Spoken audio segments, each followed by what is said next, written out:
Ripped off, out of pocket, short-changed. No one likes getting a bad deal. But knowing who to trust can be tough. They said, we are not responsible. That's it. No further conversation. So when your money is under threat and you think you've lost out, Rip-Off Britain is here to help.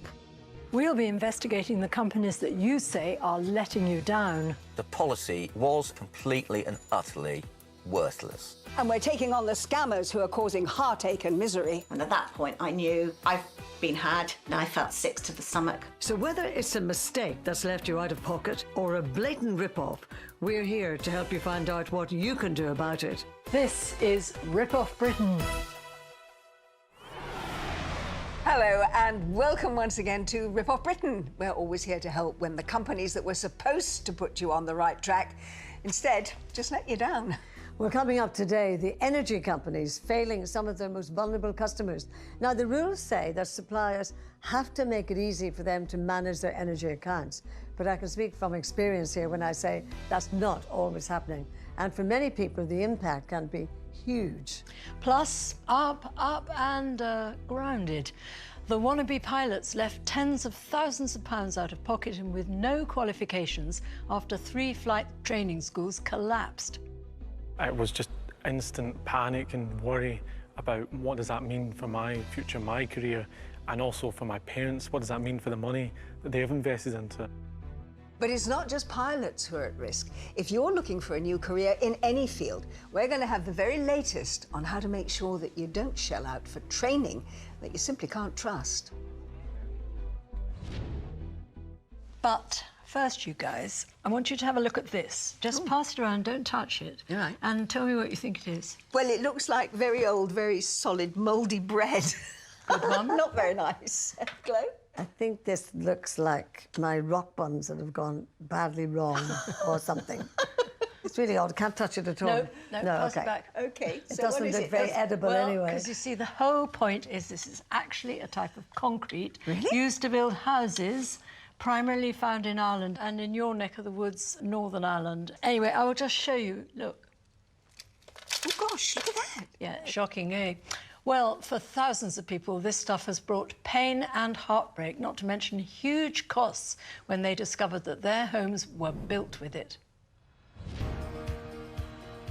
Whether it's a skyscraper, a housing estate, or something a little more modest, building a home takes a ton of grit and determination. In 2006, after putting their all into building their own house, Danny and Kate Rafferty from Derry, Londonderry, finally moved into a home they could truly say was theirs. Everybody was building at that time, so it was fun trying to get a builder. So we more or less done it ourselves with the help of my brother. Our plan was to build our dream home and carry on living here forever.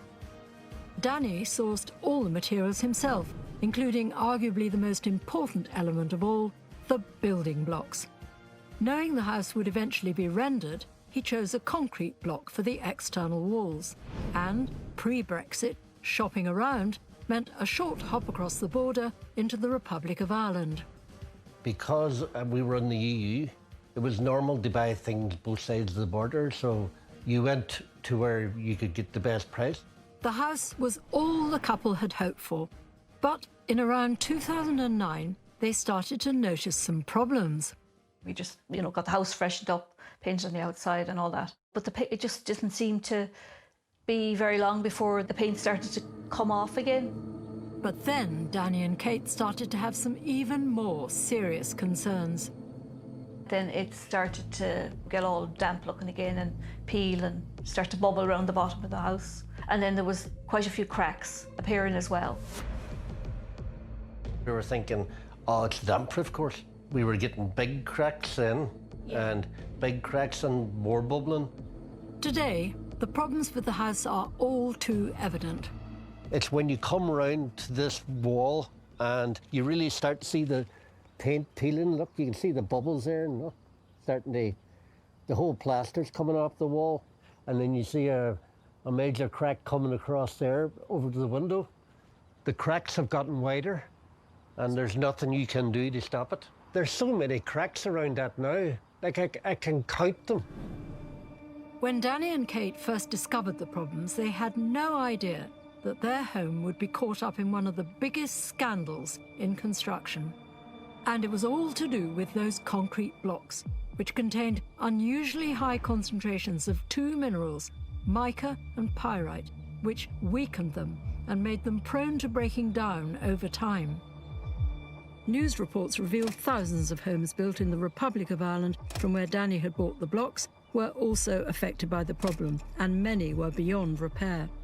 So, worried that mica was causing their home to crumble, Danny and Kate commissioned a building survey, and the report was damning. The superstructure block work, in my opinion, is defective due to the presence of pyrite on the outer leaf masonry. The only remediation works would be demolish the outer leaf and rebuild. They're going to get worse, they're going to disintegrate, and they're eventually going to fall down and become unlivable. Whether that happens this year, in 5 years' time, or in 10 years' time, we're going to face that. Feeling of absolute dread, worrying about what's going to happen, what's the next step, what do we do now? The repairs the report recommended could cost as much as £100,000. So, faced with that vast bill, Danny and Kate turned to their home insurer. I contacted them. They said my claim was declined. It was because I had used defective materials. And I said, well, I didn't realise they were defective when I was buying them. Like, you buy everything in good faith. If you're paying insurance for years and years in your house, you don't expect them to turn around and tell you, oh no, you're not covered. I just think it's terrible. Little did they know that the same verdict had been delivered to many affected homeowners across the border. So many, in fact, that in 2014, the Mica Action Group was formed to campaign for compensation and recourse for anyone affected. As far as Lisa Hone from the group is aware, Danny and Kate's is one of the first affected homes in Northern Ireland, so she's come to visit. That crack there, it just goes right along to the bathroom window and goes straight up. You know, that's far from a hairline crack. I mean, you could stick your fingers in that now, couldn't you? Aye. Unfortunately, Danny, this is just typical of what we're seeing all over Donegal and actually all over Ireland. And it's only over time, as you get this exposure to moisture, to air, and this reaction starts to take place, that the blocks start to disintegrate. So this problem doesn't really reveal itself for potentially years and years after the homeowner has bought the blocks in good faith to build the house. At the moment, there are no cases of mica and pyrite having been used in house building outside the island of Ireland. But the so-called mica scandal echoes the controversy over another potentially dangerous form of concrete, rack, which hit the headlines in 2023 as schools and hospitals in the UK were closed over fears that it too could disintegrate. More dangerous building materials came to light following the Grenfell Tower fire in 2017, as the cladding used on thousands of buildings was revealed to be flammable. These materials were originally approved as safe for construction, but just a few decades have shown how wrong that decision was. Rack concrete now considered a threat to children's safety. But while rack is not believed to be present in homes, mica and pyrite are, an estimated 6,000 residences in Ireland at the latest count. What's not known is how many others are yet to show any visible defect, but when they do, homeowners in the Republic of Ireland should be eligible for a slice of a €2.2 billion compensation scheme paid for by the Irish government. Unfortunately, in Northern Ireland, Danny and Kate aren't eligible, and they have no way of affording their huge repair bill. I worry all the time, I stress all the time.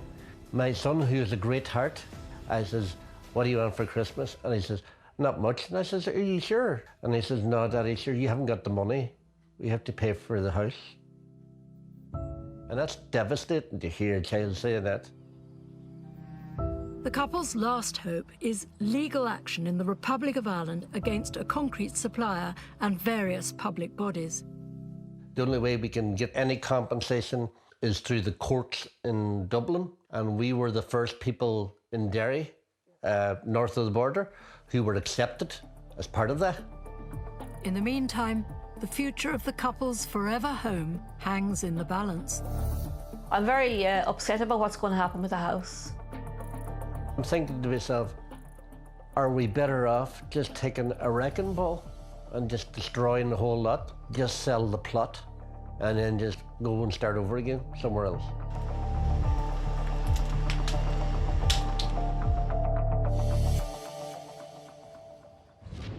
Well, I'm sure you'll agree that is a truly upsetting story. And in fact, we've got one of those concrete blocks here, along with solicitor Gary Rycroft, and they really do seem incredibly crumbly. Well, there you are.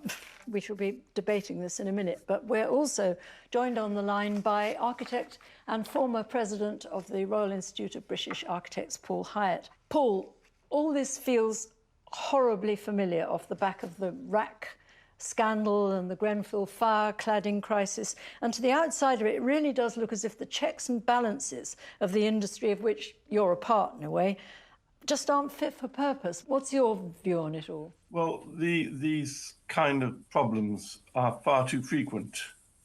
And I think it points to systemic failures across the industry, all parts of it, from education of all the professionals, architects as well. And I think that there'll be no solution to this until the industry accepts, in the broadest sense, that things are not as they should be, and we need a top-to-bottom overhaul. Well, we've heard it said that the UK once had one of the finest building regulatory systems in the world. Is that actually true? And if so, what's gone wrong? We've had a progressive series of changes in terms of new materials, new procurement systems, new demands on the industry, new agendas. And I think what's happened here is twofold. There hasn't been adequate testing of new products. There hasn't been proper certification of new products. And I think that combined with a regulation system that simply has not kept up to speed with the changes in the way we build has meant that we've ended up with something which is not fit for modern purpose. That's a pretty drastic verdict. Paul, do stay with us. I'm going to bring Gary in a minute. But before that, we did speak to the Department of Levelling Up Housing and Communities, and it said it's introduced some of the toughest building safety regulations in the world through the Building Safety Act, that it's committed to ensuring that testing of construction products is effective and that it'll set out proposals to reform the regime in due course. Well, Gary, you've obviously been listening to what Paul said. First of all, the mica pyrite blocks themselves. Is there any indication that this is going beyond Ireland and Northern Ireland at the moment? There's no indication that mica and pyrite is an issue beyond Northern Ireland and Ireland. And more broadly, from a legal perspective, if people have an issue about how their homes have been built, what can they actually do about it? Well, if it's a new build property, then clearly they have a claim against the builder. If it's a second-hand property, then it's what we call buyer beware. That means that you need to do your due diligence before you buy the property. And in reality, that's about, in fairness, moving that responsibility over to the surveyor and the lawyer that you employ. So if you have a survey, and I would always recommend that you do with a second-hand property, and you employ a lawyer, then in a sense, they're taking on the responsibility for everything being okay. Is there any kind of time limit on issues emerging? So, I mean, if your home was built years ago and you suddenly start to notice a problem? This is where there might be an issue. What we call the limitation period runs for 6 years in England, Northern Ireland and Wales, and 5 years in Scotland. Now, that period of time runs from when you first become aware of the issue. Now, if you've had a survey or you've employed a lawyer, they might say that things like mica and pyrite weren't known as a problem at the time they did their work. So that might get them off the hook, and it might mean that the homeowner is left holding the baby when it comes to the problem. Dire.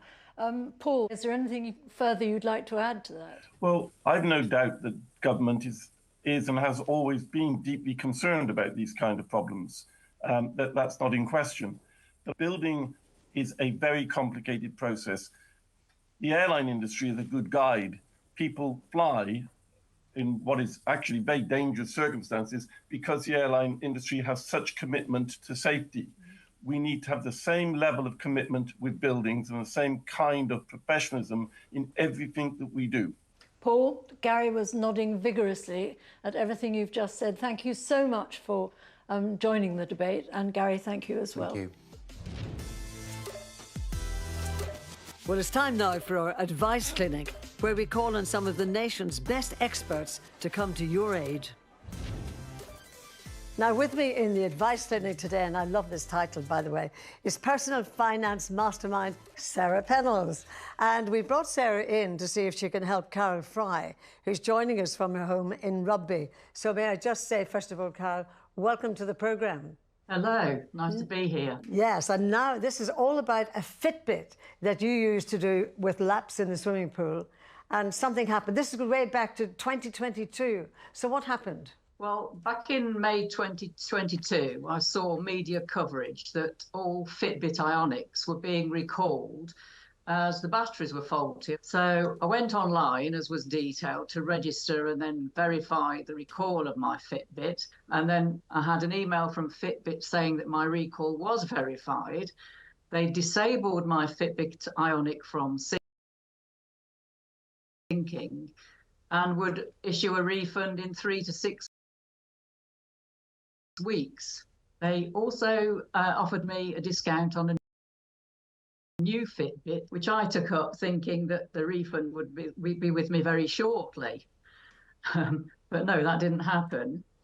So in July 2022, I phoned Fitbit again, who confirmed they would escalate my claim and I should have the refund by the 12th of August 2022. And here you are, still waiting for it. And how much money are we talking about again?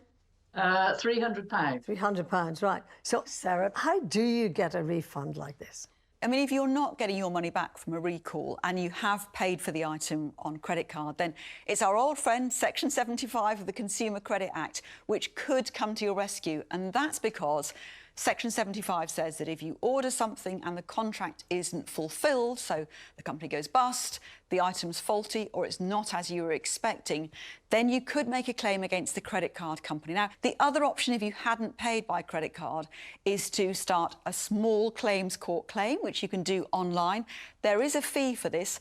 The problem, though, in this case is the company's based in the United States, so taking legal action against them may not be straightforward. And even if you were to win that, it might be quite difficult to enforce to make sure that a company based overseas did actually pay up. All this time, Carol kept on at Fitbit, and she got so fed up that she came to us. After that, things moved far more quickly, and I'm glad to say Carol finally got her refund. So, Carol, with all your effort, have you got the money now? Yes, I have got the money now, thank you, and I'm sure that's thanks to Rip-Off Britain. Rip-Off Britain wins again. So the thing is, you've got your other one that was at a reduced rate, you've got your money back, so it's a win-win. I want to see you doing all those laps now one of these days, but thanks a lot, and thank you, Sarah, as well.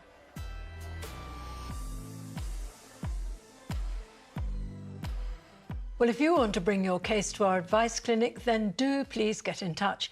You can email us, ripoffbritain@bbc.co.uk, or why not send us a message on our Facebook page. Just search for BBC Rip-Off Britain.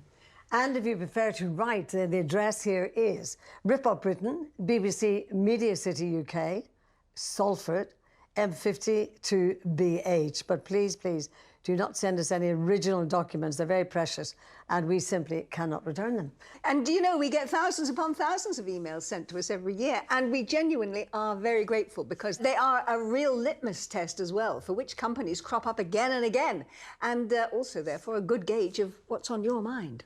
Well, one common complaint that we've spotted recently is people struggling to use cash when they're out shopping. Elizabeth Hill got in touch with us to say that she uses cash so that she can budget carefully, but 3 of her local supermarkets have all vastly reduced the number of tills that accept cash. And she says, I know I'm not the only one in this situation. I have to say, Elizabeth, I'm with you.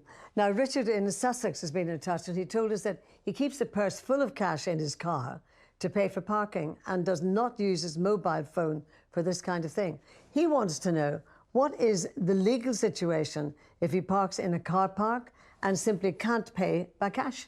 Well, Gloria, I've got the advice from our experts here who tell us that shops and indeed parking companies are legally allowed to refuse cash and only take payment by card.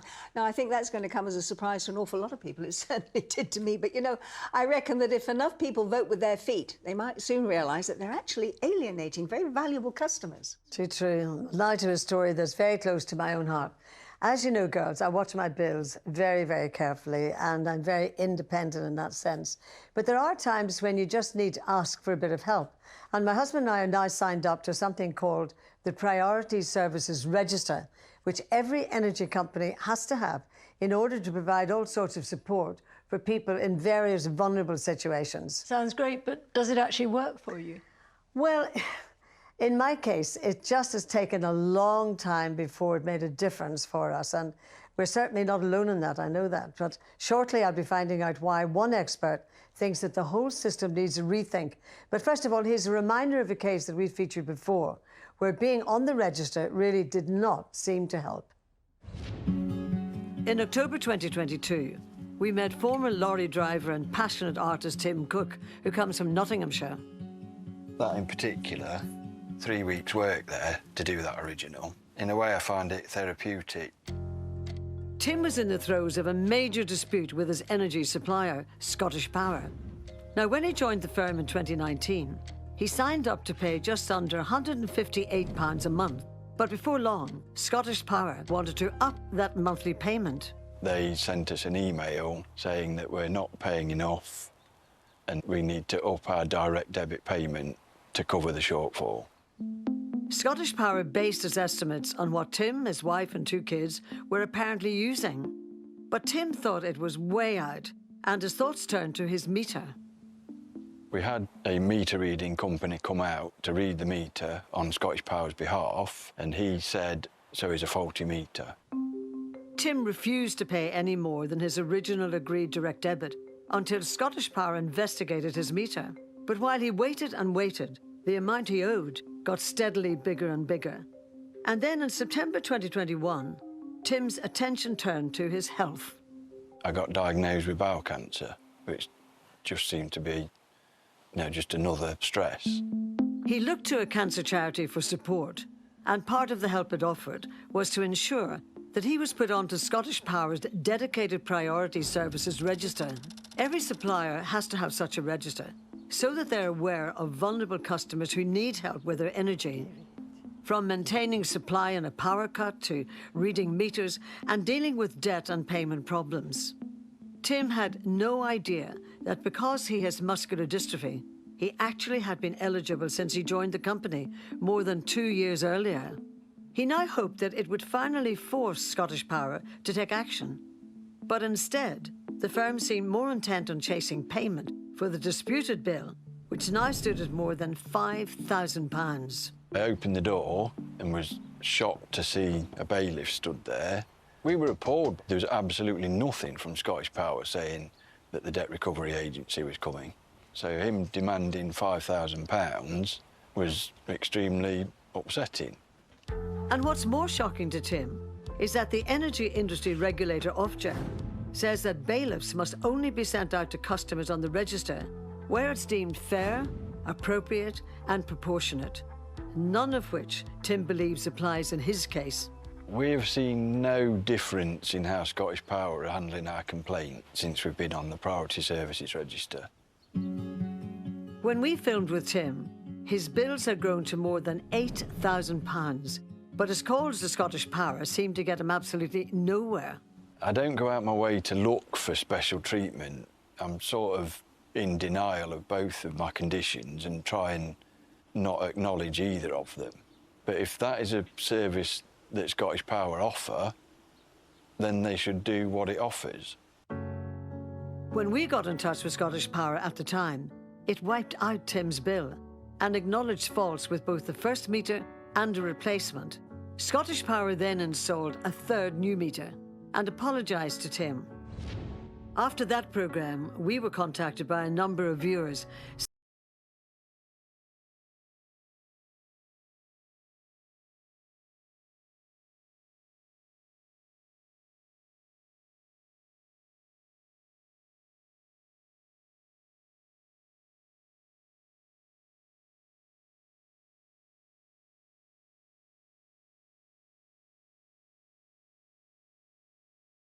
Some, like Tim, questioned whether the register really made a difference to their experience.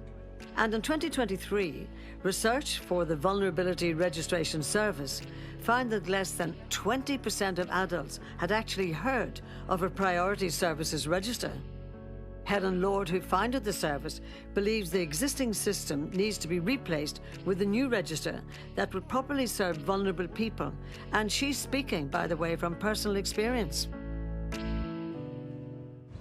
Now, first off, Helen, I mean, I just want to establish, was it your parents that really sparked that whole issue of setting up a register? My father had Alzheimer's, and you see that gradual diminishing of somebody and their lack of ability to manage their own finances.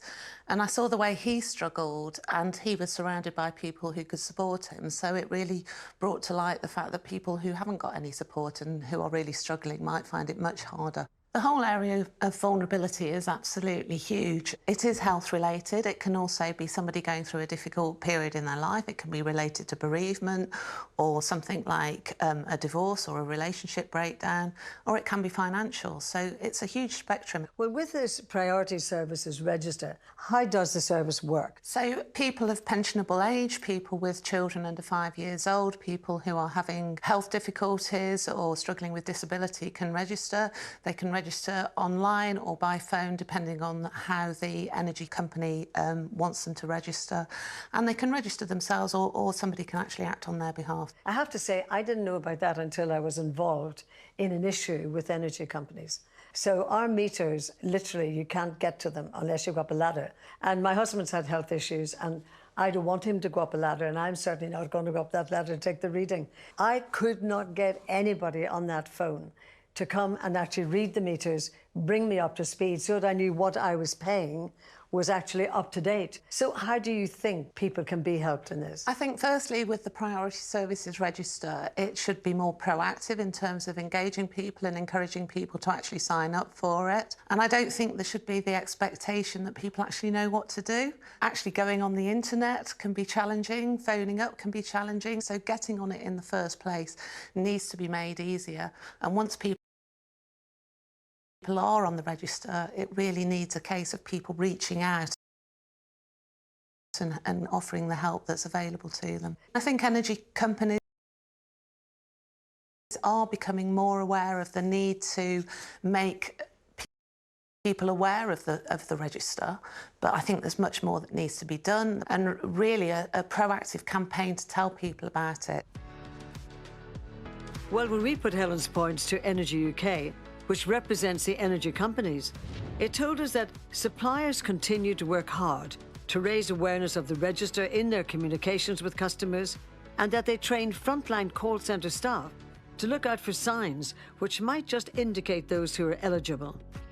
Energy UK also pointed out that it's only when suppliers are aware of things like vulnerabilities that they can offer the help and assistance needed. And it added that work continues to make it easier to share data with others who have their own registers. But for Helen, this goes further than just energy companies. After her own experiences, she set about making it easier for people to tell a range of organisations about their situation, setting up a new centralised register. I think there should be a central place to share that information and highlight to service providers the fact that somebody's in a difficult position.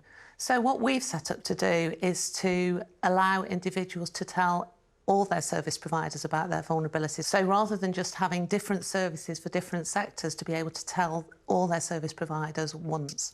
Of course, there's so much happening here. So we put a link onto our website along with information about who is eligible for the register, and that's at bbc.co.uk/RippOff Britain. So Helen, good information, and thank you very much for joining us. Time now for our second visit to the Advice Clinic, where solicitor Aisha Nair is armed with advice for anyone worried by the string of big-name retailers that went bust in 2023. Aisha, a whole host of companies have gone to the wall recently, haven't they?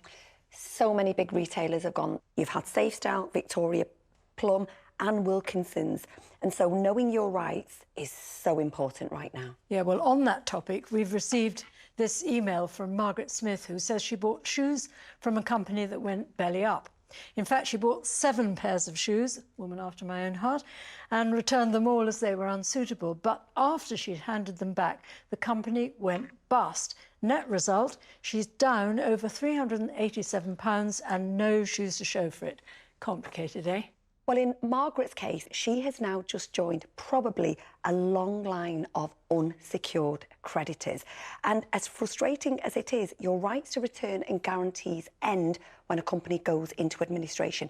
What she can do is she can write to the administrator, she can get their details from Companies House or the website, explain her circumstances and see if they will honour that agreement and give her that refund. But she's not legally entitled to one. What about guarantees? I mean, do they expire at the same time as the shop does? If they're still open and they're trading, even if you think they've gone bust, go in and see whether they will replace your items and assist you.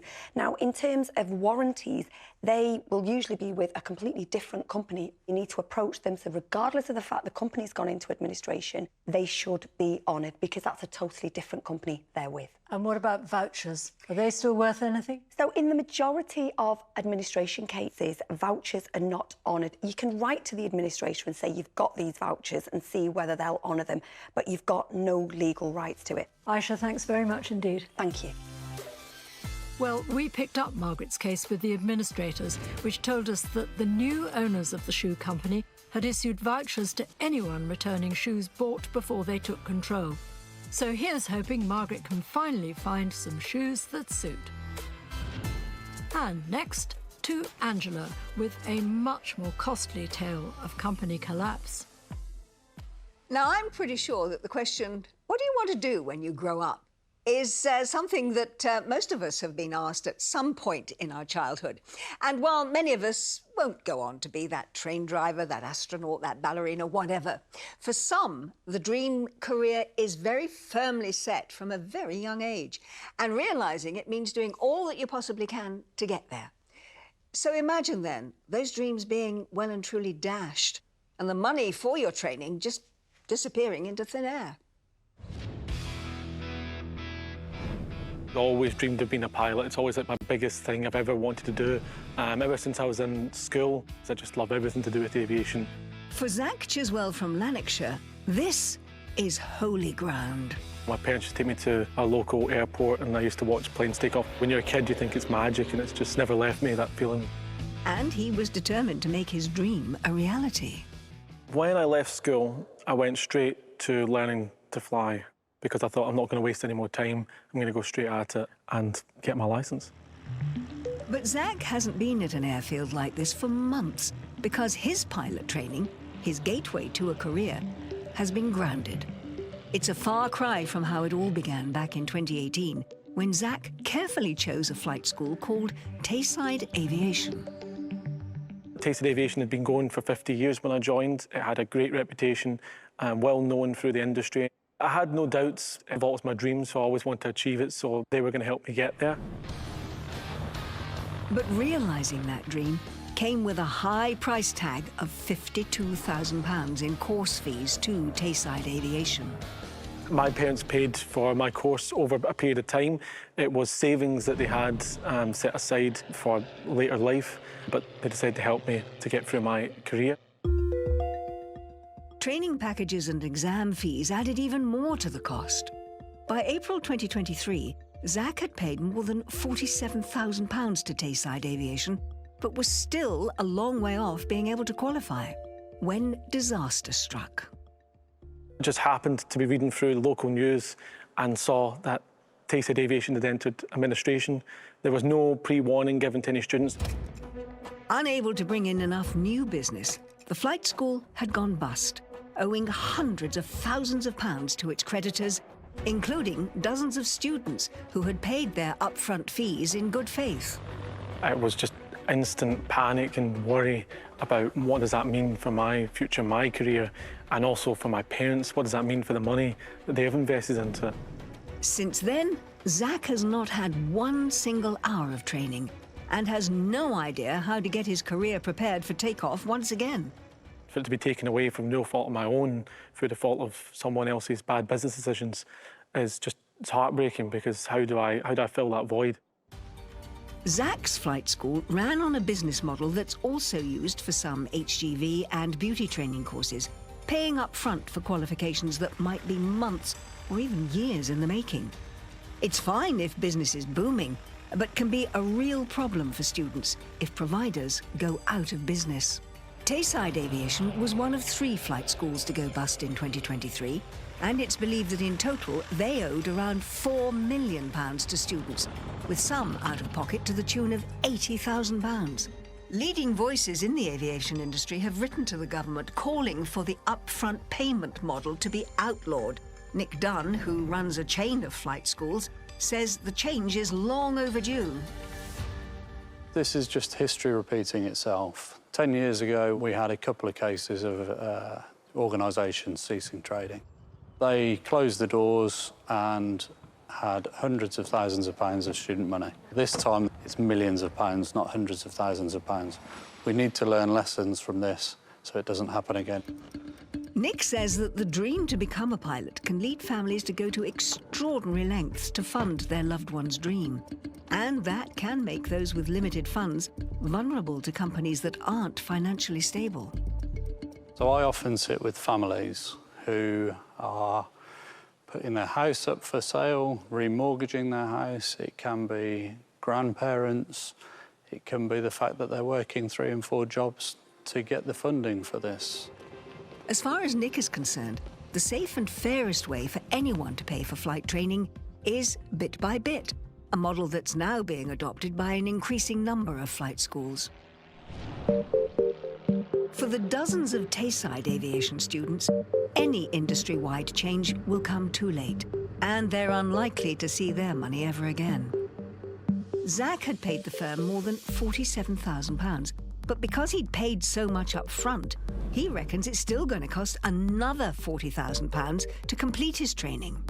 The whole experience has left him wary, but he can't bear to turn his back on his dream.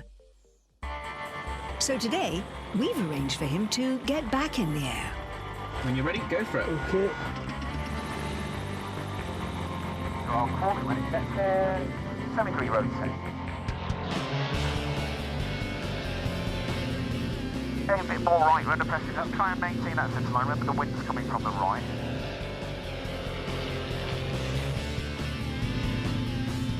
Bit more right rudder required. Yep. It's been just the refresher Zach needed. Again, good. It felt amazing to get back into the sky and getting to actually experience flying again and just getting to feel the forces of the aircraft, and playing around with it was just a lot of fun. I really enjoyed it. I'm super determined to continue my training. From what I've seen today, it's been a really good experience, and I'm looking forward to getting back into it as soon as I can. It's just trying to work out, what's feasible and who to trust. I've learned that people can take advantage of you very quickly and very easily. We contacted the administrators for Tayside Aviation, that's the flight school that Zach had paid for his training, and it told us that it recognised a significant number of individuals had been impacted and was working hard to maximise any returns for the benefit of the company's creditors. It also said that whilst it had no involvement with Tayside Aviation prior to its appointment, it was considering the company's actions in the past 3 years a duty it's taking extremely seriously. As for the Civil Aviation Authority, it said it has no direct financial oversight of flight training schools, but pointed out that it has been supporting those affected to find new training solutions. It also said it was reviewing its current guidance for students and indeed flight school operators. It's not just flight schools that have been going under. Training providers across multiple sectors are also feeling the financial pressure. Personal finance expert Sarah Pennells and Paul Warner from the Association of Employment and Learning Providers are here to explain. Well, Paul, I'm going to come to you first, if I may, because there's been quite a few in your sector that have gone belly up. Now, I would have thought that with such a skills shortage within all sorts of industries, they would have been booming. So what exactly is going on? Well, it's something that we're really concerned about, Angela, and we are in extensive discussions with the government. The financial viability of the whole skills sector is currently at risk, and we think high-quality companies going under should serve as a wake-up call. In the last 3 years, the apprenticeship sector alone has been shortchanged by over £1 billion through a combination of poor funding rates and of government not fully allocating apprenticeship levy money to cover the costs of apprenticeship training. So along with spiralling costs for providers, we've got a perfect storm. And that means that even high quality training providers can find themselves on a financial cliff edge, and that will only get worse without urgent action. In response to Paul's comments, the Department for Education told us it had spent £3.8 billion investing in skills, working closely with businesses to develop new qualifications, and would continue to expand skills programs to meet local needs. Are there questions that those people should be asking their trainers as to what they are actually going to provide and really just how viable they are as an organisation? It's certainly always worth having a close look at the viability of a provider through Companies House. It's also well worth looking at the Ofsted website for inspection reports on the quality of learning that a provider will get. Now, that doesn't necessarily mean that a commercial training provider will have an Ofsted report, but many publicly funded providers are also operating in the commercial sphere.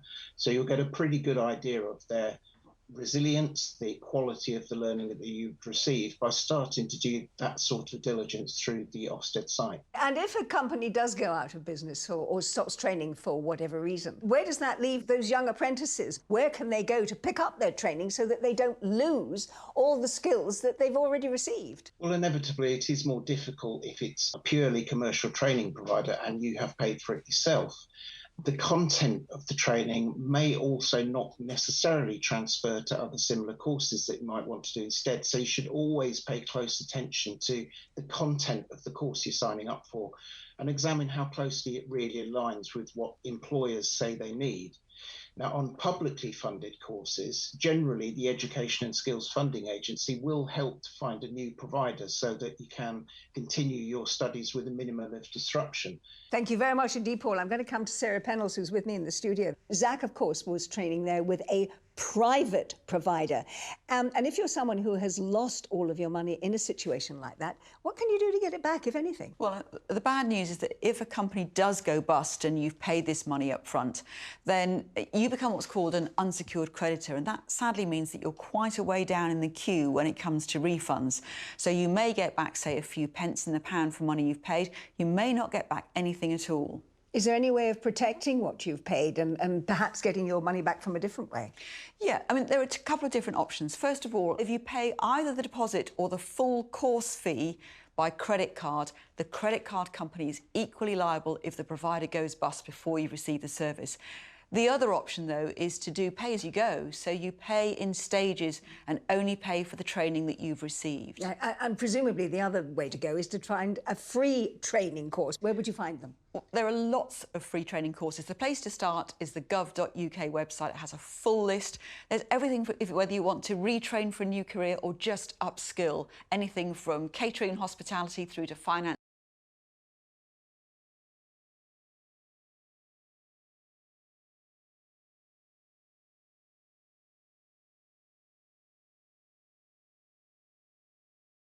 And accounting. You'll find the full list on gov.uk. Sarah, thank you very much indeed. And Paul, thank you also for joining us. Thank you both. Thank you.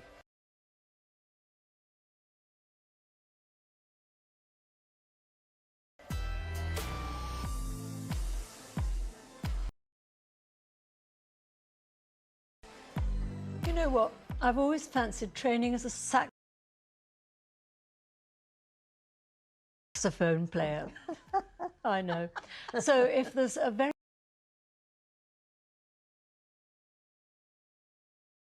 patient and possibly slightly deaf music teacher out there, you know where to find me. I think we should make that happen, don't you? Remember, I'm the agent. 15%, okay? You got it.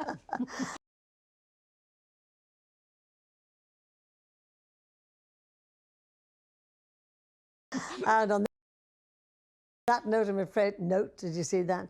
I'm afraid that that's where we have to leave it for today. But do keep sending us your stories. Simply, we wouldn't be here without them. Our email address is ripopbritain@bbc.co.uk. But for now, from all of us here, thank you so much for your company today. And until we see you the next time, goodbye. Bye-bye. Goodbye.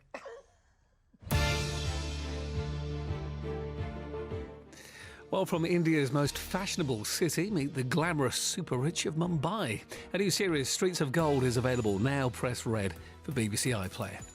Well, next, central heating on for homes under the hammer.